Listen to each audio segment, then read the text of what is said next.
Deixa o Espírito de Deus falar ao seu coração. Diga lá à pessoa que está ao seu lado. Irmão, deixa o Espírito de Deus falar ao seu coração. Amém. Diga lá, irmão, deixa o Espírito de Deus falar ao seu coração. Diga isso. Sem o Espírito Santo. Não, isso agora digo eu. Sem o Espírito Santo, nada pode acontecer no nosso meio. Há muitas ideias, muita estratégia, muita estrutura, muito pensamento, mas sem a ação do Espírito Santo nada acontece. A Isabel está a olhar para mim e está assim, o que é que ele vai dizer agora? Então eu vou dizer uma coisa. Vou dizer isto à frente da igreja. Esta semana abriu-se um ciclo na nossa vida. Um ciclo espiritual. Amém? Que não é para todos, mas é para aqueles que se apaixonarem pelo mover do Espírito Santo. E Deus abriu uma porta sobre a vida de alguns de nós. Daí a dificuldade de nós entendermos isto. Deus abriu uma porta e há 3 tempos. O Cronos, o Kairos e o Olam. O Cronos é o nosso tempo. O Kairos é quando a ação de Deus investe na terra.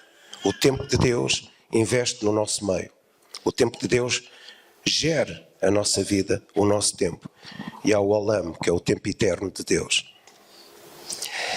O Bruno está ali a pensar. E eu creio que no coração de alguns de nós, esta semana se abriu essa porta. Esta semana se abriu essa porta. É uma porta que nos faz entender o mover do Espírito Santo.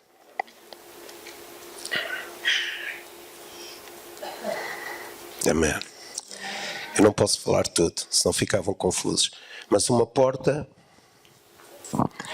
em que nós podemos ter uma dimensão sobrenatural na nossa dimensão natural. Amém?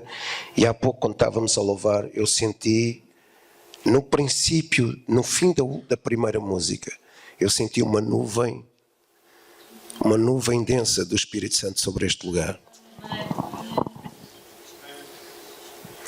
No fim da primeira música. E Deus está a abrir essa porta, esse tempo eterno, no coração de algumas pessoas. Eu estou a deixar isso para vos afetar mesmo, perturbar. E alguns de vocês têm questionado Deus. Têm questionado Deus, quando é que é? E alguns de vocês se sentem desprezados. E são precisamente os desprezados, os mais desprezados, que reconhecem o seu desespero pelo mover do Espírito Santo, onde Deus abrirá essa porta. Os que sentiram sempre que nunca tiveram valor para uma estrutura, para um homem, para uma organização, para uma estratégia. Deus vai abrir essa porta no teu coração. Amém. E tu, esta semana, andaste à procura desse mover do Espírito Santo.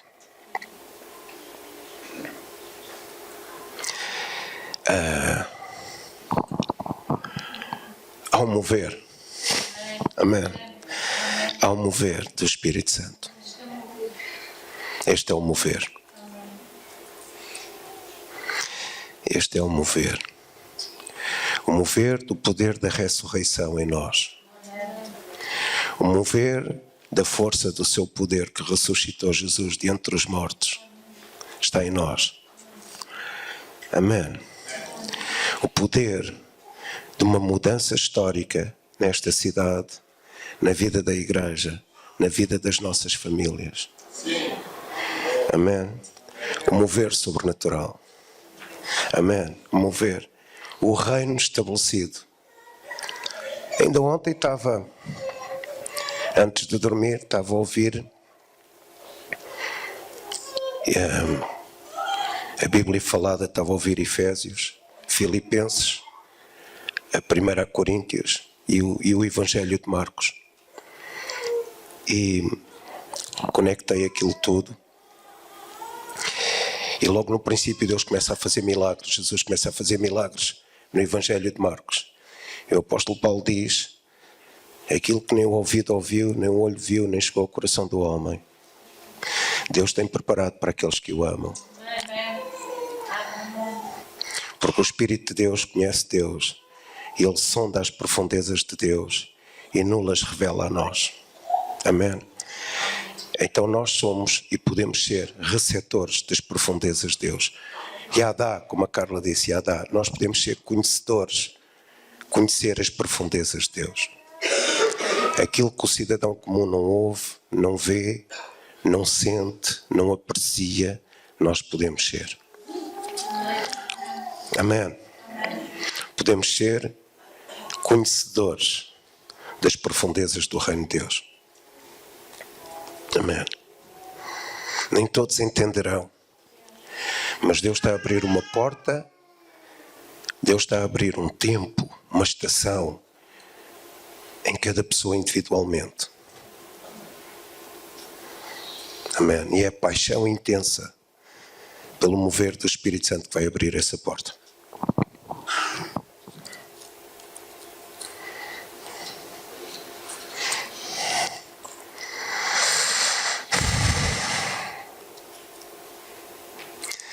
Uma paixão intensa.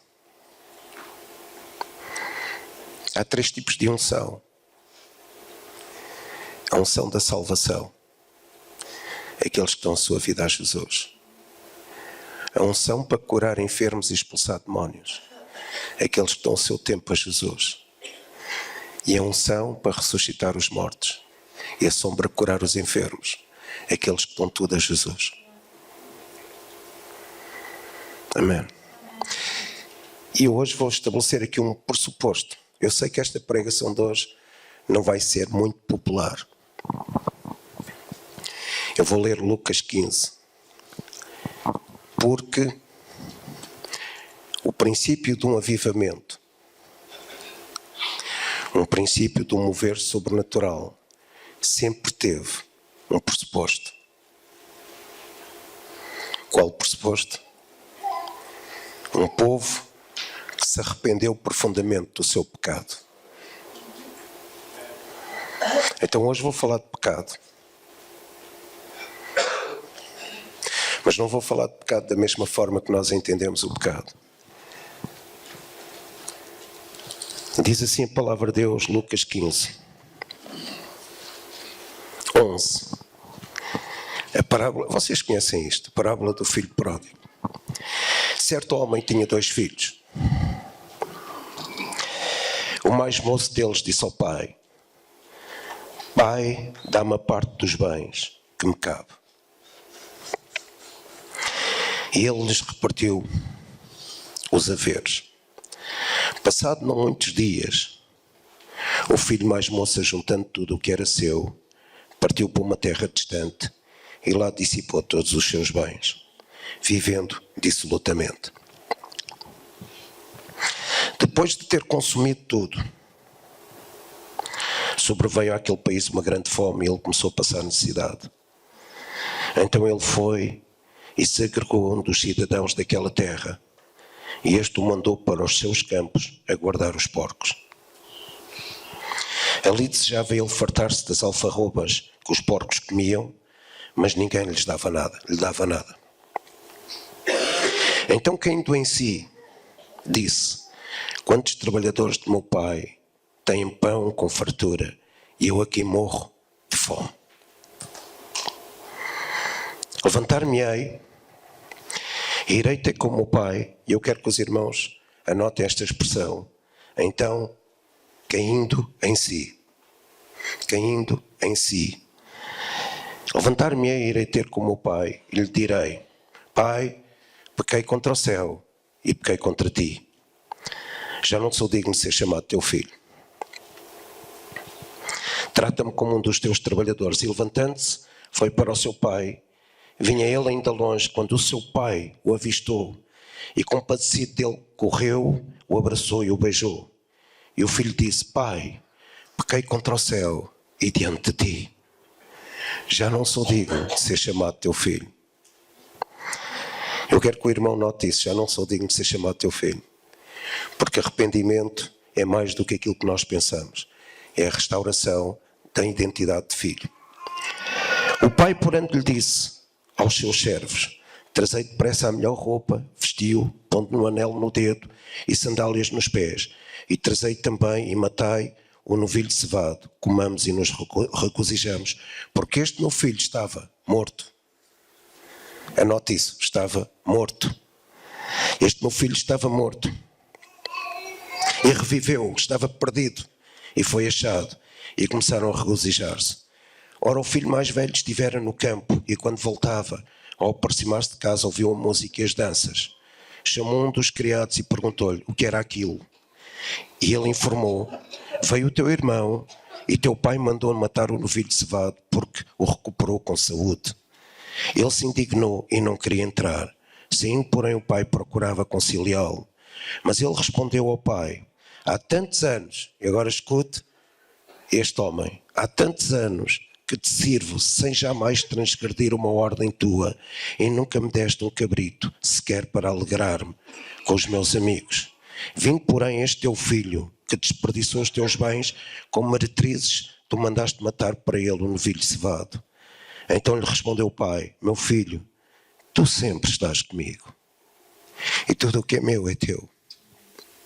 Entretanto, era preciso que nos regozijássemos e nos alegrássemos, porque este teu irmão estava morto e reviveu, estava perdido e foi achado. Amém?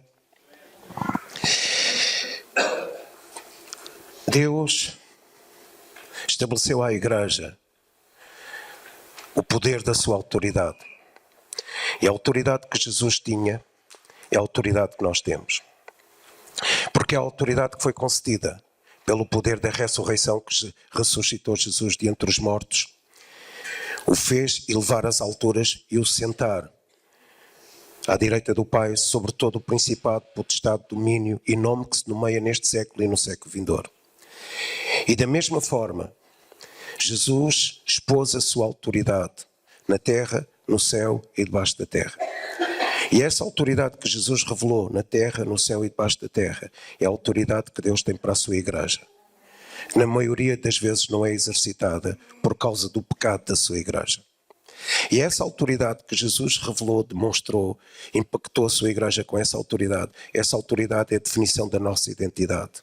Nós somos como Jesus. Nós podemos expor a nossa autoridade perante as forças das trevas e nós podemos revelar essa autoridade no céu, na terra e debaixo da terra.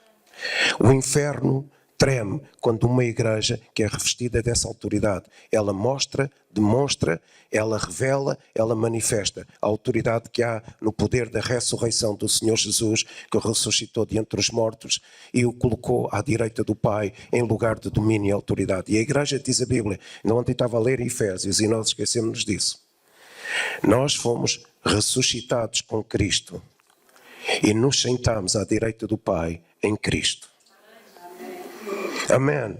E o nosso paradigma, a nossa mente tem que mudar, porque de facto esse é o lugar para a igreja hoje. A autoridade sobre a doença, a autoridade sobre os demónios, a autoridade sobre a enfermidade, a autoridade sobre as circunstâncias, a autoridade sobre a tempestade, a autoridade sobre qualquer nome que se nomeie agora e depois. Amém. E nós temos autoridade. E ontem estava a contar uma coisa à minha esposa à noite. O povo de Israel, debaixo da antiga aliança, nunca teve uma enfermidade. 3 milhões de pessoas saíram do Egito sem enfermidade. Quando eles, por causa do seu pecado, foram acometidos de alguma enfermidade, quando as serpentes picaram aqueles homens, houve uma serpente que se levantou de bronze e aquela enfermidade parou. Então, sempre no Antigo Testamento, Deus diz: eu sou o Deus que sara e o Deus que cura. Enviei-lhes a palavra e os sarei e livrei-os de tudo o que era mortal. Amém. E diz a Bíblia que Deus não enviou a enfermidade que enviou sobre os egípcios. Antes os livrou de todos. Então o povo de Israel sabia o que era enfermidade. Porque o povo de Israel conheceu as pragas que Deus enviou, permitiu que fossem enviadas sobre os egípcios. Mas não houve entre os israelitas que saíram do Egito uma enfermidade. Então, se na antiga aliança Deus lhes deu a autoridade para poder suprir, suportar, ultrapassar toda a enfermidade, toda a doença, todo o mal, quanto mais nós temos a aliança em Cristo. Então nós temos o poder e a autoridade de Jesus em nós. Eu sei que alguns de vocês não acreditam nisso, por isso eu estou a falar sobre isso. Nós temos a autoridade de Jesus. Nós temos a autoridade sobre a enfermidade. Sabe, não havia um médico em Israel, no tempo em que Israel se dirigia segundo o Senhor. Não havia um médico. A Bíblia não fala em um médico. E quem trouxe um médico para Israel, 400 anos depois, foi uma mulher do rei Salomão, que era egípcia. E ela trouxe os médicos para Israel. O que significa que durante 400 anos não houve uma enfermidade sobre o Egito, sobre Israel. Porquê? Porque debaixo da aliança, debaixo do sangue que foi espargido nas ombreiras da porta, da aliança do sangue, Deus deu autoridade ao seu povo. Na velha aliança não houve um doente. Só houve doença quando eles pecaram. E Deus veio e solucionou a doença. Então nós temos um nível de autoridade, a autoridade que é concedida pelo sangue e o nome de Jesus. Amém? Você tem autoridade sobre os demónios. Você tem autoridade sobre a enfermidade. Você tem autoridade sobre a doença. Você tem autoridade sobre circunstâncias. A igreja tem autoridade, porque da mesma forma que essa autoridade foi concedida a Cristo pelo poder da ressurreição e influência do Espírito Santo, essa autoridade foi-nos concedida a nós. Amém? Essa autoridade, você não está muito confiante. Essa autoridade foi concedida a nós. O que é que impede a nossa vida de exercer essa autoridade? Uma crise de identidade. E o que é que nos faz viver uma crise de identidade? O pecado. E a Bíblia diz em Jeremias 2, 11, 13. A Bíblia diz que o povo de Israel cometeu 2 crimes. Há um texto bíblico que diz que cometeu 2 pecados, há outro texto que diz que cometeu 2 males, há outro texto que diz que o povo de Israel cometeu 2 crimes. E diz a Bíblia que o primeiro crime que o povo de Israel cometeu foi abandonar o Senhor. E o segundo crime, diz lá, está lá escrito, foi construir para si mesmo cisternas rachadas. Então há aqui uma questão. Foi o que este rapaz fez. O primeiro crime que este rapaz fez, o filho pródigo, foi abandonar o pai. O segundo crime foi construir para ele, através do dinheiro que ganhou da herança, tudo o que o satisfazia e lhe dava prazer. E a igreja hoje vive o mesmo drama. E às vezes eu ouço pessoas a dizer: Kim, eu estou afastado de Deus, eu não consigo ter tempo com Deus, eu não consigo me envolver com Deus, eu não tenho tempo com Deus, eu não passo tempo com Deus, Deus está-se a afastar de mim ou eu estou-me a afastar dele, primeiro pecado. E escute isto: todos os outros pecados são consequências de um só pecado. E imoralidade sexual é pecado, mas é consequência de outro pecado. Mentira é pecado, mas é consequência de outro pecado. Roubo é pecado, mas é consequência de outro pecado. Murmuração é pecado, mas é consequência de um outro pecado. Enganar o próximo é pecado, mas é consequência de outro pecado. Roubar é pecado, mas é consequência de outro pecado. Gula é pecado, mas é consequência de outro pecado. Adultério é pecado, mas é consequência de outro pecado. E todo o pecado são apenas fruto de um pecado. Eles abandonaram o seu Deus. Diz lá Jeremias. O rapaz abandonou o seu pai. Eles abandonaram o seu Deus. Então, se alguém está a passar por adultério, por imoralidade sexual, por roubo, por mentira, por ganância, qualquer tipo de pecado é consequência, é fruto de um só pecado. Então, na origem de tudo aquilo que nós fazemos de errado, que mina a igreja, e que nos rouba a autoridade, porque nos rouba, anula a nossa identidade como filhos. Tudo o que nos é roubado é fruto de um só pecado, porque nós abandonamos o nosso Deus.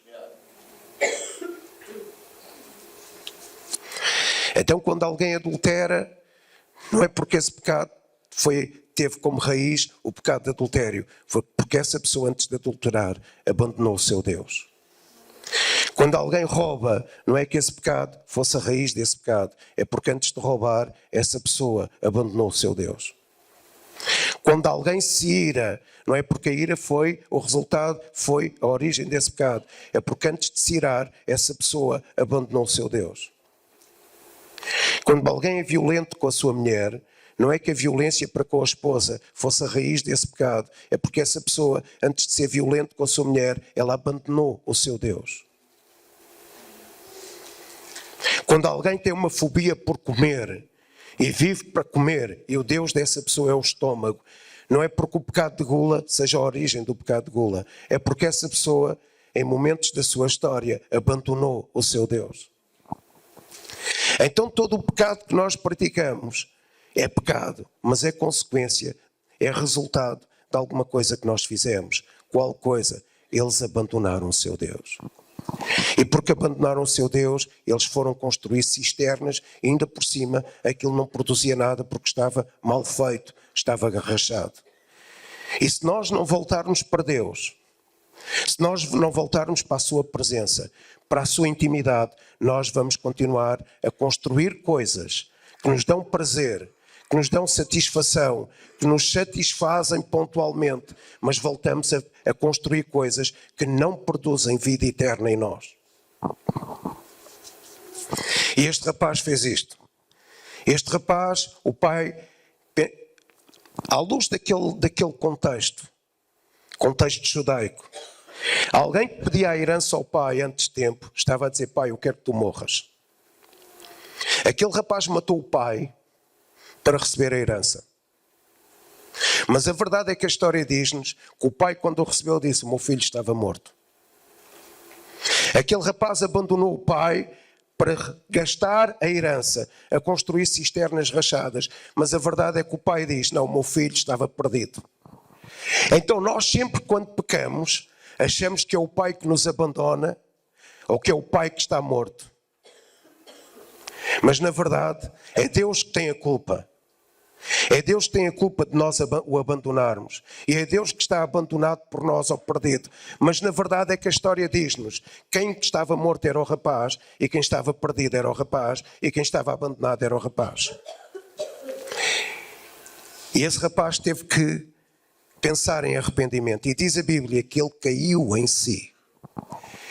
E eu espero que hoje, porque não há avivamento sem arrependimento de pecado. Ao longo da história dos avivamentos, houve sempre um povo que se arrependeu do seu pecado, uma igreja que se arrependeu do seu pecado, uma nação que se arrependeu do seu pecado. E só há avivamento em quem cai em si e diz: eu vou voltar para a casa do meu pai. E porque é que vai voltar para a casa do pai? Porque uma coisa simples: não há existência sem o favor do pai. Não há vida sem o favor do pai. Não há vida sem voltar para a casa do pai. E arrependimento é muito mais do que metanoia. Porque nós dizemos, arrependimento em grego é metanoia. Sabe onde é que foram buscar esse termo metanoia? O António já sabe isso. Quando o exército ia a marchar, atenção, esquerda, como é que é?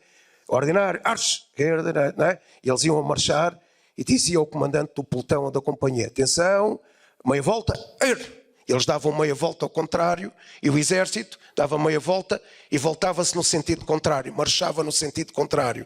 E metanoia é um termo de guerra, é um termo bélico, é um termo de um exercício do exército grego. Eles iam marchar numa direção, o pelotão todo ia marchar numa direção, ou companhia, ou batalhão, e de repente virava-se ao contrário. Mas arrependimento é mais do que me virar ao contrário. Arrependimento é resgatar para a minha vida a imagem de Deus que eu perdi com o pecado. Porque o pecado faz na minha vida é roubar a imagem com a qual eu fui criado.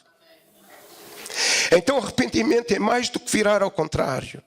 Arrependimento é dizer: Deus, eu tenho culpa. Eu caí em mim. Eu tenho culpa. Eu pequei contra ti. Eu pequei contra o céu e diante de ti, Pai. Eu agora não quero apenas voltar-me ao contrário, ir na direção contrária, mas eu quero resgatar a minha vida, o favor que me faz existir. Eu quero trazer para mim, restaurar a minha vida, a imagem que eu tinha antes de pecar, porque eu fui feito segundo a tua imagem, conforme a tua semelhança. E arrependimento é mais do que virar ao contrário. Arrependimento é não perder mais a minha humanidade. Porque o que o pecado faz no ser humano é desumanizá-lo. Pecado não é apenas um problema moral. Porque todos nós na igreja temos este clichê. Aquela pessoa portou-se mal. Aquela pessoa fez alguma coisa errada. E sempre vemos o pecado com um significado moral. Mas pecado não tem apenas um significado moral. Pecado é um problema de coração. Pecado é um problema de vida. Porque pecado é um problema de existência. Pecado é um problema de inexistência. Porque quando nós pecamos, deixamos de existir. Ninguém consegue subsistir fora de Deus. Ninguém consegue subsistir fora dos braços do Pai. Ninguém consegue subsistir sem identidade. Pecado é a pessoa que se decidiu desumanizar. Por isso é que Jesus fez homem. E Jesus fez homem para mostrar como humano ele se conseguia humanizar, não pecando. Então pecado é alguém que se deixa desumanizar. Não apenas comete um ilícito moral. Não apenas comete um erro moral. Não apenas comete algo que a sociedade condena. Mas comete algo que rouba a sua vida e o deixa de refletir a imagem de Deus para o qual foi criado. Quando a igreja peca, a igreja deixa de refletir a imagem de Deus. Quando a igreja peca, ainda que viva, morre. Quando a igreja peca, aquela autoridade da imagem de Deus em nós. Porque quando os animais olhavam para Adão, eles diziam: vai ali um representante de Deus. Aquele que nos deu o nome, aquele que nos nomeou, porque Deus disse a Adão: põe um nome aos animais. Adão exerce a autoridade segundo a minha imagem e a minha semelhança. Exerce a autoridade na terra. E quando os animais olhavam para Adão, eles diziam: é Deus que está a passar aqui através de Adão. Adão exerce a autoridade. Ele nomeou, ele deu nome aos animais da terra. E quando nós pecamos, a natureza não consegue ver em nós a imagem de Deus. Por isso é que a Bíblia diz: a natureza desespera, a natureza anseia, a natureza deseja a manifestação daqueles que se arrependeram e tornaram-se de novo identitários filhos de Deus. Então, quando nós nos arrependemos, é mais do que dizer: eu fiz isto mal. Quando nós nos arrependemos, é mais do que dizer: eu fiz alguma coisa que moralmente é condenável. Quando nós nos arrependemos, é mais do que dizer: eu estou desajustado. Sabe porquê? Porque hoje nas igrejas, a forma de lidar com o pecado é: aquela pessoa é desajustada. Não, aquela pessoa é pecadora. Pecou. Mas nós tapamos o pecado. Alimentamos o pecado, toleramos o pecado e depois queremos um avivamento. Quem peca é pecador, não é desajustado. Desajustado é aquele que comete um erro moral que é condenável perante a sociedade. Alguém que comete algo diante de Deus e tem culpa diante de Deus, porque destruiu, anulou a imagem que Deus reproduziu nele, não é um desajustado, é um pecador. Eu preciso reconhecer que eu tenho que voltar para o amor do Pai. Eu preciso reconhecer que para eu existir, eu tenho que voltar para o favor de Deus. E eu às vezes ouço pessoas: eu não tenho ligação com Deus, eu não estou a orar todos os dias. E quem abandona Deus comete o pecado que dá origem a todos os outros. No dia em que Deus visitou o jardim, Eva abandonou Deus por causa de uma serpente. E no dia em que Deus visitou o jardim, Adão abandonou Deus por causa da conversa de Eva. Então pecado é quando eu abandono Deus. Pecado é quando eu não dou importância ao Espírito Santo todos os dias. Arrependimento é o caminho de volta. Arrependimento é o resgate da minha dignidade humana. Arrependimento não é apenas um comportamento inadequado, é perder a imagem de Deus. Por isso é que nós tratamos o pecado com tanta leviandade. Porque nós achamos, eu vou resolver isso. Eu vou fazer mais uma cisterna. Eu vou abrir mais um buraco. Eu vou fazer mais uma cisterna que me vai satisfazer. Porque foi apenas um comportamento inadequado, desajustado. Não. Se eu tratar pecado como um comportamento desajustado, eu vou fazer outro pecado para poder ajustar aquele. Não, pecado não exige abrir uma cisterna, exige arrependimento. Pecado exige fazer tudo para voltar para a casa do Pai. Pecado exige fazer tudo para cair em mim. Sabe, o texto podia ser, ele caiu de si e não caiu em si. Porque há muita gente que não se arrepende porque não cai de si mesmo. Continua a fazer cisterna, e cisterna, e cisterna, e a pecar, e o rapaz experimentou tudo. Depois de matar o pai, para se autopromover, por pecado é isso, eu me querer promover a mim próprio. Eu querer ser o centro das decisões. Ele matou o pai e tomou conta de si. E pecado é quando arrependimento é quando eu deixo de tomar conta de mim, para que Deus tome conta da minha vida. Não é só voltar ao contrário, é dizer, Deus, eu não consigo tomar conta de mim. Eu sempre tento tomar conta de mim. Hoje são meretrizes, amanhã é gasto no jogo, amanhã é alcoolismo, amanhã é tabaco, amanhã é droga, amanhã é prostituição, amanhã é engano, amanhã é mentira, amanhã é desilusão, amanhã é outra coisa qualquer. E sabe a que nível que o pecado nos põe?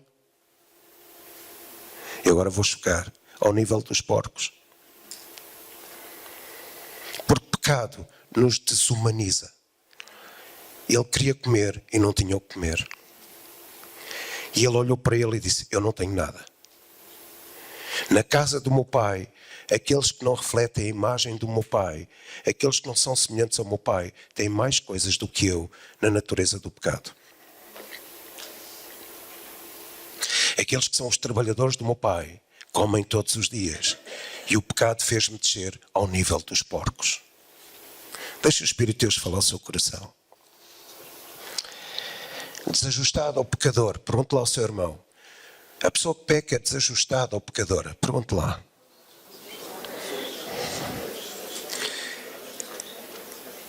É que o desajustado, escute isto, o desajustado nunca pensa que tem culpa diante de Deus.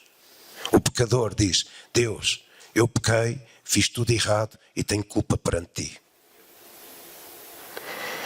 Eu fiz o que não devia ter feito e não tenho desculpa. Isso é o que diz um pecador. Pai, pequei contra o céu e diante de ti.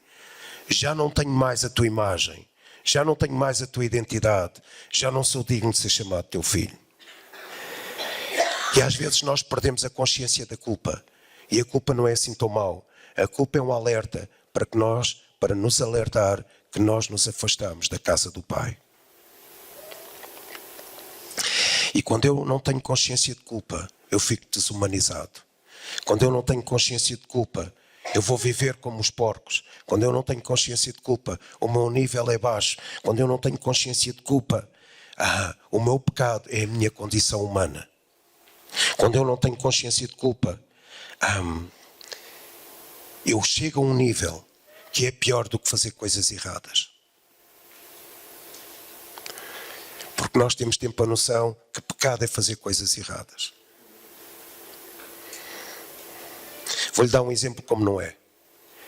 Se eu escrever facto sem um C, é errado.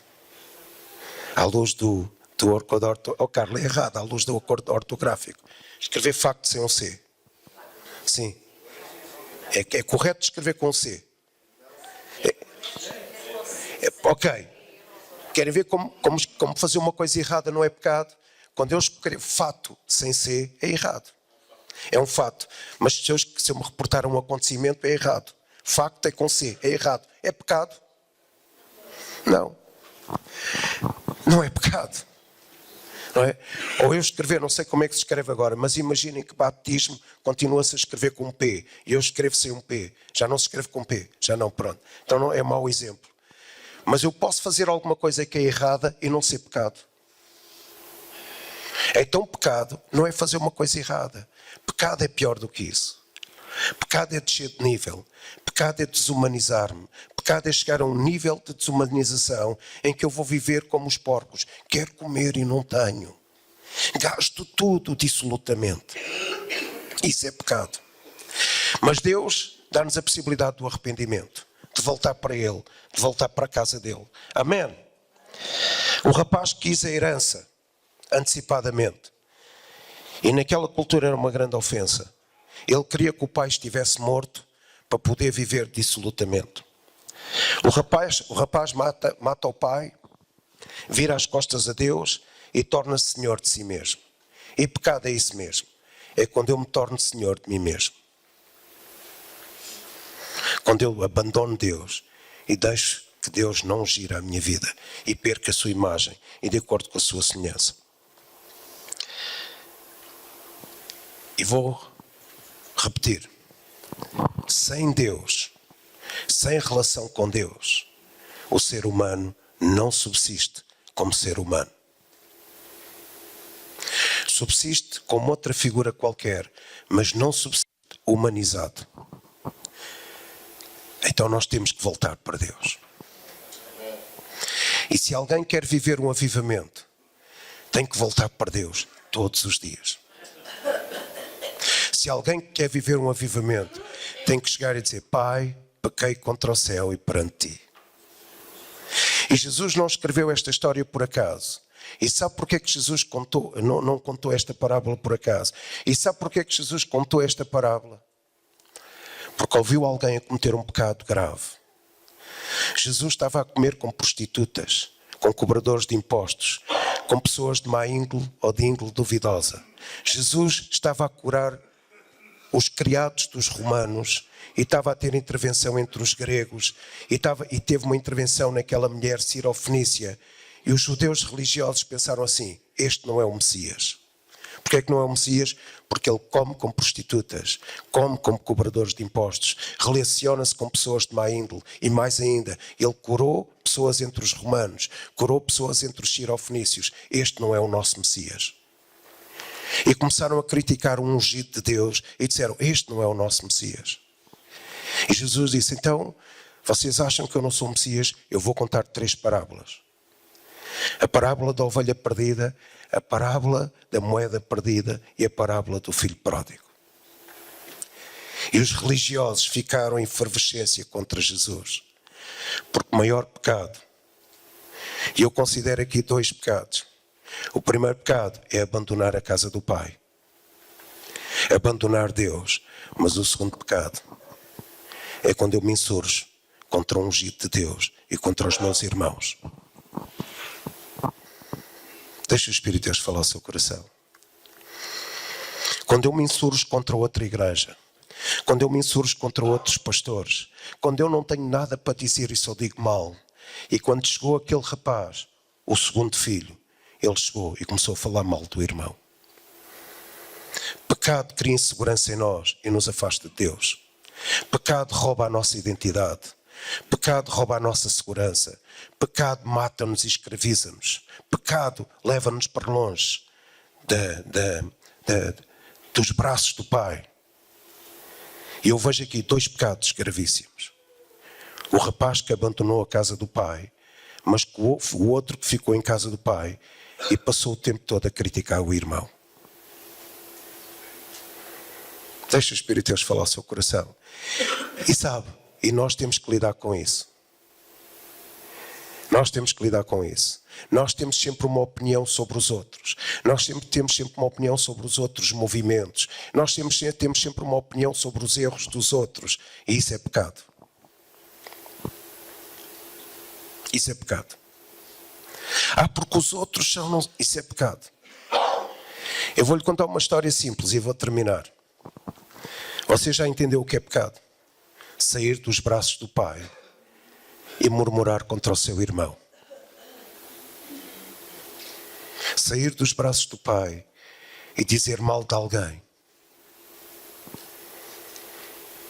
Vou-lhe pôr uma questão. Quando Jesus ressuscitou, primeiro, Jesus foi traído por quem? Digam lá o nome. Eu sei que eu não estou a dizer Yeshua, mas pronto, digam lá o nome. Jesus foi traído por quem? Judas. Judas. Quando estavam à mesa, na ceia, os discípulos disseram assim uns aos outros: a João, pergunta lá a Jesus quem é o traidor. Jesus falou nele. Jesus falou em Judas? Não. Judas traiu Jesus, enforcou-se. E agora vou-lhe fazer outra pergunta. E depois de Jesus ressuscitar, alguma vez Jesus falou em Judas? Jesus podia ter dito: estás a ver, Pedro, aquele malandro do Judas, estás a ver o que ele me fez? Anda cá ao Tomé, tu já viste o que é que o Judas me fez? E nunca se ouviu Jesus, escute isto, e nunca se ouviu Jesus falar mal de Judas. Nunca. Nunca se ouviu Jesus falar mal de Judas. Nós queremos um avivamento. Primeiro, não podemos sair da casa do Pai. Segundo, temos que refrear a nossa língua para não falarmos mal de ninguém. Amém? Jesus nunca falou mal de Judas. Judas traiu. Jesus nunca disse: eu quero juntar os 11 e eu agora quero me vitimizar perante vocês e dizer: olha, o Judas foi um malandro, eu ressuscitei, eu sou poderoso e glorioso, mas aquele malandro do Judas vendeu-me por 30 moedas, fez um acordo lá com os fariseus. Malandro do Judas. Vocês ouviram alguma vez, leram alguma vez Jesus falar mal de Judas? Sabe porquê que Jesus nunca falou mal de Judas? Judas era um ungido de Deus. Ele fazia parte dos 12. E quando eles foram os 12 e os 70 orar pelas pessoas e vieram ter com Jesus e disseram: Jesus, os demónios se nos sujeitam e os doentes são curados. Judas também curou e também expulsou demónios. E nunca ouviram Jesus falar mal de Judas. Nunca a Bíblia falou que Jesus disse alguma coisa depreciativa sobre Judas. Então nós queremos um avivamento. Queremos um avivamento. Queremos um mover do Espírito Santo. Queremos algo que transfigure a nossa cidade. Começa por ti. Volta para Deus. Volta a restaurar a imagem de Deus na tua vida. Volta a acreditar que tu és o reflexo da imagem de Deus nesta terra. Arrepende-te. Volta ao caminho e diz: Deus, pequei contra o céu e pequei perante ti. Deus, hoje eu reconheço, eu pequei contra o céu, eu saí da tua presença. O rapaz disse: pai, eu matei-te. Eu quis a herança antecipadamente. Eu quis governar a minha vida, pai.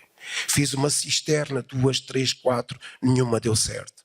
Pequei contra o céu e pequei perante ti. Já não sou digno de ter a tua imagem. Já não sou digno de ter a tua identidade. E o pai o recebeu. E veio outro irmão e disse: quem é este meu irmão? E nós temos sempre a tendência de julgar o nosso irmão. Jesus nunca julgou Judas. Deixa o Espírito de Deus falar ao seu coração. Jesus nunca julgou Pedro. Jesus nunca julgou Tomé. Não disse: Tomé, tu és um parvalhão, andas aqui comigo há 3 anos e meio, não tens fé nenhuma. Jesus não disse isso. E nós somos tão ávidos, rápidos em julgar os outros, como aquele rapaz da história. Volte para casa. Você quer ser avivado. Volte para a imagem de Deus. Você quer ser avivado. A primeira coisa que Adão fez foi acusar Eva. Foi a mulher que tu me deste, Deus. Ela é que falou com a serpente. Ela devia estar no culto de oração, mas foi falar com a serpente. Ela devia estar no seminário de não sei se aqui, mas foi falar com a serpente. Então nós temos que gerir a nossa vida para voltarmos para casa. Amém. E por isso é que eu disse, há uma porta aberta de avivamento no coração daqueles que têm um anseio, uma paixão para voltar para casa. Para refletir a imagem de Deus. Amém. Para dizer, Pai, pequei contra o céu e diante de Ti. Arrependimento traz avivamento. Mas também para nos arrependermos, Pai, pequei contra o meu irmão. Porque nas mesas do escarnecedor eu disse mal deste e daquele e daquela igreja e do outro pastor e do outro não sei quantos e do outro não sei quê, e até movimentos criaram inveja em mim e nós dizemos mal daqueles movimentos. Perdoa-nos, Pai. Amém. Está tudo calado. Querem um avivamento? Coração. Não é ser desajustado. Pai, eu sou pecador. Amém. Eu sou pecador e quero refletir a tua imagem. Vamos ficar de pé. Fiquem em oração. Amém. Fiquem em oração.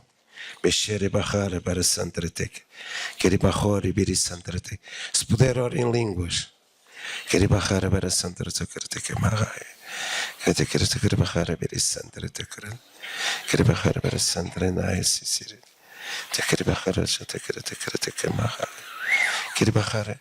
Bruno, pode subir com o pessoal. Eu gostava que não falassem na sala. Está bem? Eu gostava que não falassem na sala.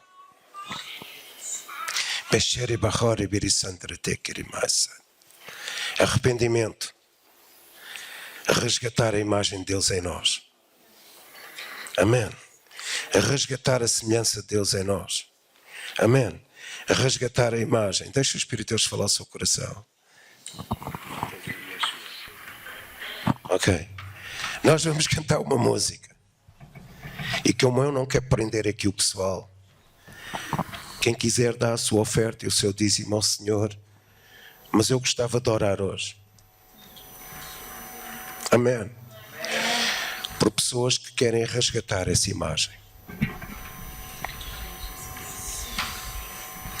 Amém. Pessoas que querem dizer, Deus, eu virei-te as costas. E nós dizemos, eu não virei as costas a Deus. Eu pergunto, quanto tempo é que nós passamos com Ele? Deus, eu não te virei as costas. Eu vou-lhe dizer uma coisa. Eu tenho 2 filhos. Onde é que está o Ricardo? Está ali. Eles são irmãos que se dão quase perfeitamente. Eles têm 1 ano de diferença, o Ricardo e o David. Eram cúmplices um do outro. 2 filhos tão diferentes em termos de caráter, personalidade. Mas 2 filhos que sempre foram cúmplices um do outro. Está aqui a minha esposa. E nós sempre lhe ensinamos. Não digas isto do teu irmão. E se o Ricardo alguma vez apontasse algum defeito do David a nós, eu ficava magoado. Porquê? Porque eu sou pai. E cada um deles tem que refletir a nossa imagem como marido e mulher, pais. Então nunca nenhum deles, às vezes eles tinham aquelas coisas deles, que eu me lembro, nunca os vi andar à pancada, nem a gritar um com o outro, tinham lá aquelas cenas entre eles. E nós nunca demos lugar a que um dissesse alguma coisa do outro. Porquê? São filhos. Amém. São filhos. são filhos, é uma questão de coração. Ainda hoje eles se dão. O Ricardo está casado, o David não. Ainda hoje eles têm uma cumplicidade. Não é, Ricardo? Ainda hoje eles se amam. Inquebravelmente. Nada quebra a relação dos meus filhos. Nada. Amém? Nada. E no dia em que eles dissessem mal um do outro, feriam a nossa casa.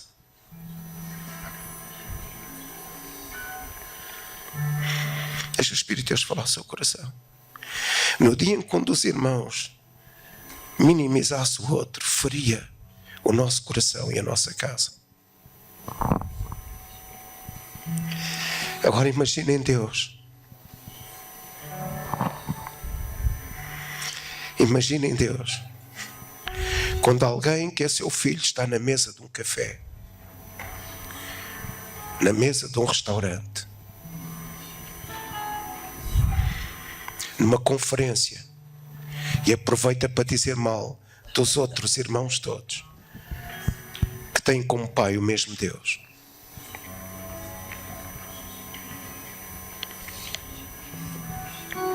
Será que Deus vai avivar isso?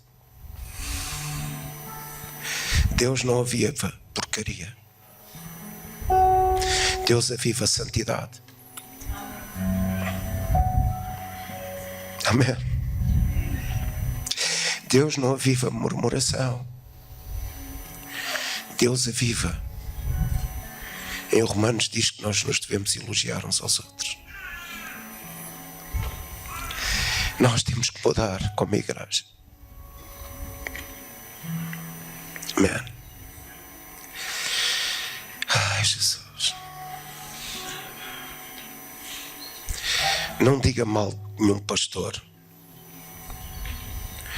Não se pode dizer mal do ungido do Senhor.